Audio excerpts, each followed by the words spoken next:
Chris में प्यारे भाई और बहनों, आज का मनन का हमारा विषय है संत लूकास का सुसमाचार अध्याय 9 पद संख्या 28 से लेकर। जैसे आप सभी जानते हैं कि आज हम द फीस्ट ऑफ ट्रांसफिगरेशन रूपांतरण का त्योहार मनाते हैं। आइए हम वचनों को सुने।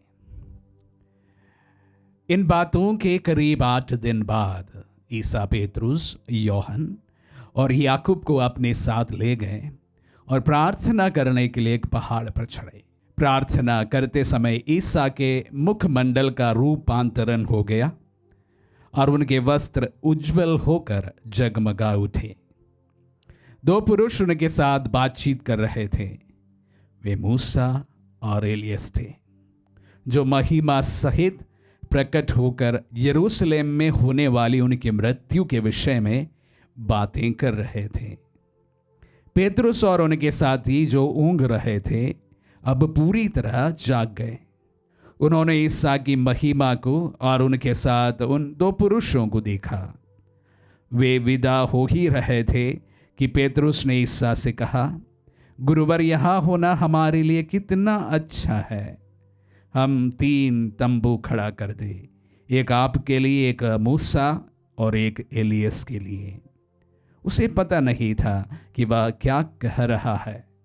वह बोल ही रहा था कि बादल आकर उन पर छा गया और वे बादल से गिरे जाने के कारण भयभीत हो उठे। बादल में से ये वाणी सुनाई पड़ी, ये मेरा परम प्रिय पुत्र है, इसकी सुनो। वाणी समाप्त होने पर ईसा अकेले ही रह गए। शिष्य इस संबंध में चुप रहे और उन्होंने जो देखा था उस विषय पर वे उन दिनों किसी से कुछ नहीं बोले। प्यारे भाई और बहनों, हम लोग जैसे मैंने कहा रूपांतरण का त्योहार मत कलीसिया मनाती है, द फीस्ट ऑफ ट्रांसफिगरेशन। कलीसिया का एक महत्वपूर्ण पर्व है और विशेष रूप से शिष्यों के लिए ये इससे भी महत्वपूर्ण था क्योंकि प्रभु प्रथम बार अपने सारी महिमा के साथ में शिष्यों के सामने प्रकट हुए थे, पेतरुस, यूहन्ना और याकूब के सामने। तो इसलिए ये दिन शिष्यों के लिए बहुत महत्वपूर्ण था और कलीसिया के लिए भी, और इस बात को भी पुष्ट करने के लिए कि प्रभु यीशु जो है वो ना सिर्फ मरियम का बेटा है, लेकिन वो सचमुच ईश्वर का इकलौता है और इस दुनिया में आए परम पिता के पुत्र है। हमने ईसा के रूपांतरण के बारे में अक्सर मनन चिंतन करे होंगे कलीसियाई जीवन में। प्रभु के रूपांतरण के समय उनके मुखमंडल की जो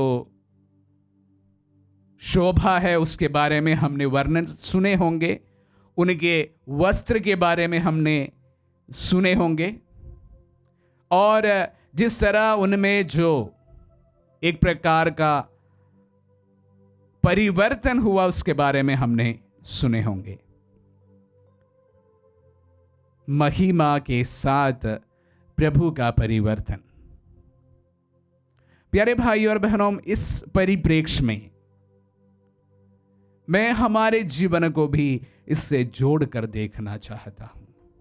ट्रांसफिगरेशन, रूपांतरण। हमारे इंसान के जीवन में भी इस प्रकार का रूपांतरण की घटनाएं होती है।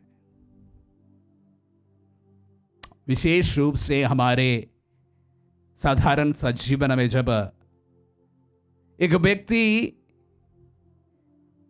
अपने जीवन के सीढ़ियों को चढ़ते चढ़ते जब आगे बढ़ते हैं, उनमें एक रूपांतरण होता है। और उसी प्रकार एक अच्छा भला व्यक्ति के जीवन में एकदम से कुछ ट्रेजेडीज आ जाती है, तब भी हमारे जीवन में रूपांतरण होता है। तो मुख्य ये दो रूपांतरण के बारे में मैं आपके साथ में थोड़ा सा मनन करना चाहूंगा। प्यारे भाई और बहनों, तरक्की करते वक्त एक व्यक्ति का रूपांतरण हो सकता है। जैसे मैंने कहा, जीवन के सफलताओं की सीढ़ी एक कर एक चढ़ते वक्त एक व्यक्ति एक प्रकार के रूपांतरण अनुभव कर सकते हैं और उसके अनुसार उनके जीवन में शायद परिवर्तन भी होते हैं। ये परिवर्तन कुछ अच्छे हो सकते हैं और काफी समय ये कुछ अच्छे भी नहीं होते हैं। कभी कभी कल्पना कीजिए कि जो अपने जीवन में एकदम से तरक्की किया हो और एकदम से उन्होंने अपने पूरे लाइफस्टाइल चेंज किया हो, उनके ओहदे के कारण, उनके पैसों का एक प्रकार का घमंड के कारण। हमारे इंसानी जीवन में इस प्रकार की बातें होती हैं। जब एकदम से हमें बहुत पावर मिल जाता है, प्रेस्टीज मिल जाता है, पैसे मिल जाता है अपनी ही मेहनत के कारण, तब एक प्रकार का परिवर्तन इंसान में होना स्वाभाविक है। लेकिन प्रभु के जीवन में कोई क्वालिटेटिव चेंज ये नहीं लाया। हम देखते हैं जिस तरह से वह जमीन से जुड़े रहे, रूपांतरण के बाद भी वो जमीन से जुड़े ही रहे। उनमें किसी भी प्रकार के घमंड नहीं आया, जबकि वह और नम्र होते गए।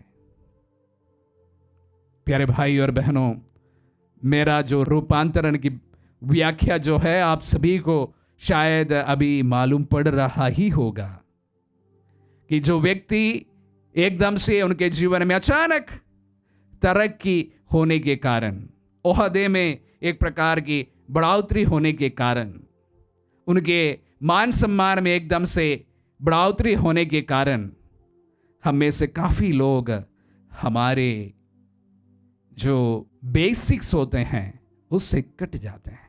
हमें घमंड सा आ जाता है। मनन चिंतन कीजिए प्यारे भाई और बहनों। इस प्रकार एक व्यक्ति जब अपने जीवन में साधारण सा जीवन जीते हैं और खुश मिजाज व्यक्ति है और इस प्रकार के एक जीवन जीते हैं, अचानक जब उनके जीवन में एक ट्रेजेडी आ जाती है या उनके किसी व्यक्ति के मृत्यु की खबर, बड़ी बीमारी की खबर हमारे जीवन को एक प्रकार उसका रूप ही बदल देता है, वहां पर भी एक रूपांतरण होता है। हमारे परिवार में जब हमारे अपनों में किसी को कैंसर की बीमारी की खबर जब मिलते हैं, कोई व्यक्ति जब पैरालाइज्ड हो जाते हैं, कोई एक्सीडेंट से अपाहिज हो जाते हैं, मेरे भाई और बहनों, हमारे जीवन में भी रूपांतरण होता है। प्यारे भाई और बहनों, जब प्रभु के इन वचनों को सुनते समझने की कोशिश करते समय, रूपांतरण हरेक इंसान के जीवन का एक भाग है, हिस्सा है, समझ लीजिए। कुछ अच्छा के लिए, कभी कभी कुछ बुराई के कारण भी। इन तमाम समस्याओं में, तमाम पॉसिबिलिटीज में हम प्रभु से जुड़े रहे, जमीन से जुड़े रहे। हो सकता है ईश्वर की कृपा हमारे ऊपर असीम हो और हम हमारे जीवन में सफलता की सीढ़ियां एक एक करके चढ़ते जाए, हम नम्र बने रहें। हो सकता है हमारे जीवन में अनेक परेशानियां, बीमारियां, मृत्यु, इस प्रकार की ट्रेजेडीज आ जाए, प्रभु पर भरोसा रखते आगे बढ़े। होता है ऐसे जीवन में। प्रभु का रूपांतरण हमारे जीवन में होने वाले या हो सकने वाले किसी प्रकार का रूपांतरण को भी हमें याद दिलाते हैं। जो व्यक्ति अपने जीवन में बहुत तरक्की किया है। प्रभु को इस वक्त धन्यवाद दे। प्रभु की असीम आशीष के सामने सिर झुकाए, नम्र बने। अगर ऐसे भी हमारे सामने ऐसे व्यक्ति है जो अपने जीवन किसी भी ट्रेजेडी के चलते टूट गया हो, बिखर गया हो, वो हिम्मत ना हारे। प्रभु हमारे साथ है।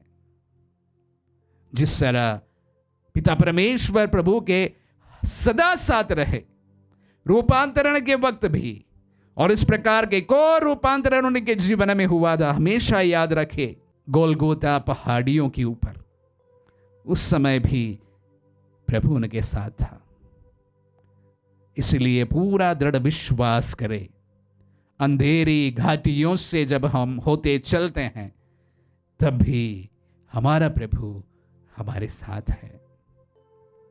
जितने भी भले मेरे जीवन में कठिनाइयां आए, बीमारियां, परेशानियां, ट्रेजेडीज, वो प्रभु हरदम मेरे साथ है। आमीन।